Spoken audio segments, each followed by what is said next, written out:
Hello, everyone. This is Jimmy Kimmel. And folks, I need to tell you about a lawsuit that just landed on Donald Trump's desk that is so perfectly, beautifully deserved that I actually laughed out loud when I read it. Trump is being sued again.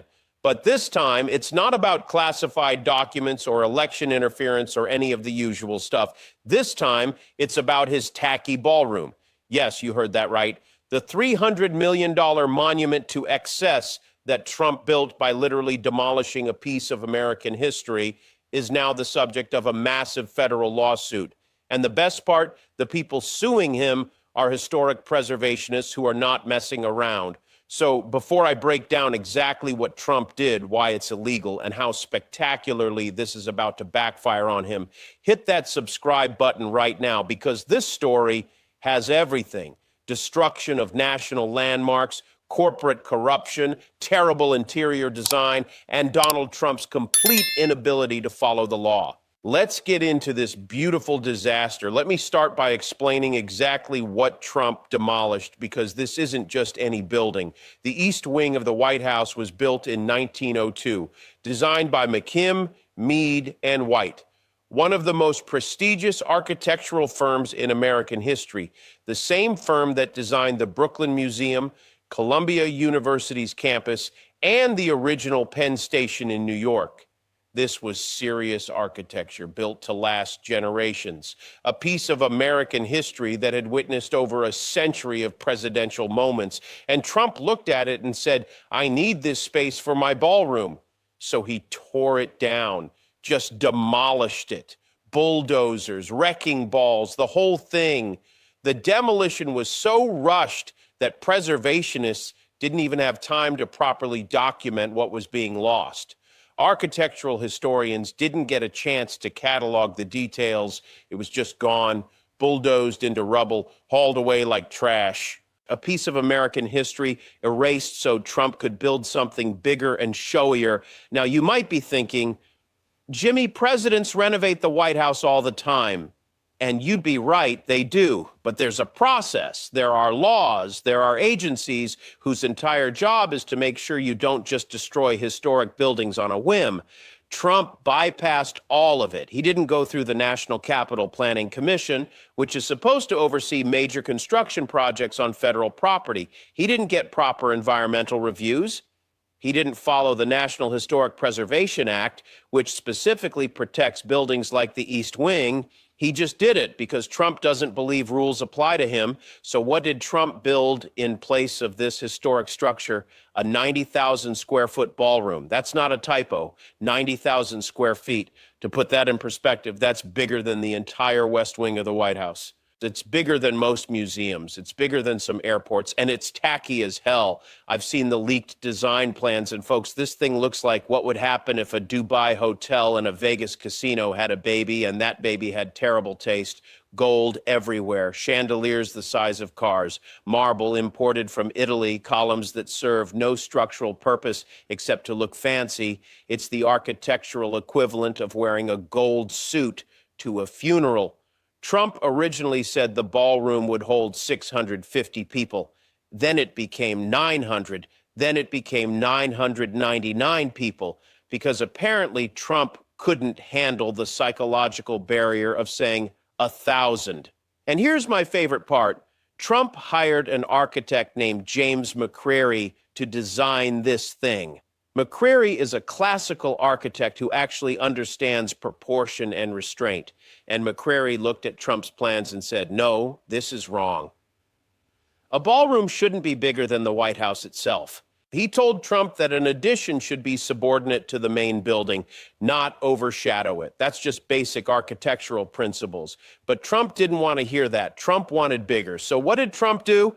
He fired McCrary. Just like that, the architect who actually knew what he was doing gone, replaced with someone more willing to go along with Trump's gigantic, tasteless vision. Now we get to the good part. The National Trust for Historic Preservation just filed a massive federal lawsuit against Trump, the National Park Service, and the General Services Administration. And they're not playing around. Leading the legal team is Greg Craig. If that name sounds familiar, it's because he's one of the most respected attorneys in Washington, former White House counsel under Obama, defended President Clinton during impeachment. This is not some small-time lawyer looking for publicity. This is a serious legal heavyweight who doesn't file lawsuits he doesn't think he can win. The lawsuit alleges three major violations. First, violation of the National Historic Preservation Act. This law specifically requires federal agencies to consider the effects of their actions on historic properties before demolition. Trump didn't just skip this step. He demolished the building before anyone could even start the review process. Second, bypassing Congress entirely. Major alterations to the White House are supposed to go through congressional approval. Trump used an emergency executive order to claim he didn't need permission, except there was no emergency. He just didn't want to wait for Congress to tell him no. Third, no environmental impact assessment. Federal law requires environmental reviews for major construction projects. Trump skipped it, just completely ignored that requirement. So we're looking at three separate federal law violations, all meticulously documented by preservationists who saw this coming and started collecting evidence the moment demolition began. The lawsuit is asking for three things. One, immediate halt to all ballroom construction. Two, criminal penalties for willful destruction of historic property. Three, mandatory restoration of the East Wing to its original state, funded personally by Trump, not taxpayers. That last one is particularly beautiful because Trump would have to pay to undo his own vanity project. Now, let's talk about who actually paid for this monstrosity, because this is where the corruption gets really obvious. Trump said the ballroom would be privately funded. No taxpayer money. Sounds great, right? Except when you look at who these private donors are, it's just a list of corporations that want favors from the federal government. Amazon donated $50 million. Apple donated $40 million. Meta donated $35 million. Comcast, Coinbase, Caterpillar, Hard Rock International, all writing massive checks. These aren't companies donating out of the goodness of their hearts. These are corporations that need permits, favorable regulatory treatment, and government contracts, and now they're paying for a ballroom where they'll get invited to fancy dinners with Trump and his cabinet members to discuss their business interests in a private setting where nobody's watching. That's not philanthropy. That's buying access. That's corruption made tangible. Trump even floated the idea of engraving donor names inside the ballroom, like it's some kind of museum donor wall. Can you imagine? Thank you, Amazon, for $50 million. Thank you, Apple, for $40 million. The ballroom becomes a permanent monument to corporate influence over government. It's corruption carved in marble. And here's what kills me. While Trump is building this palace for billionaires, regular Americans are struggling with rising costs, healthcare premiums, unemployment. But Trump's priority is making sure rich people have a fancy place to eat shrimp cocktail and make backroom deals. You might be thinking, Jimmy, it's just a building. Why does this matter? It matters because of what it represents. This lawsuit isn't really about architecture or historic preservation, though those are important. This lawsuit is about whether a president can simply ignore laws he finds inconvenient. Trump looked at the National Historic Preservation Act and decided it didn't apply to him.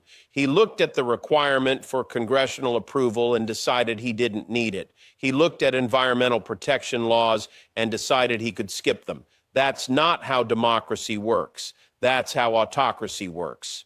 When a president can destroy national landmarks, bypass Congress, ignore federal law, and face zero consequences, that's a problem that goes way beyond one ugly ballroom. And here's the thing that should worry everyone. Trump has done this before. He's been held in contempt of court multiple times for refusing to comply with court orders. He's ignored subpoenas. He's defied judges.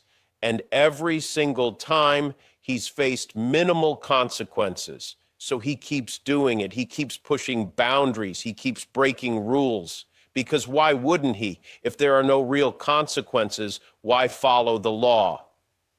This lawsuit represents preservationists saying, enough.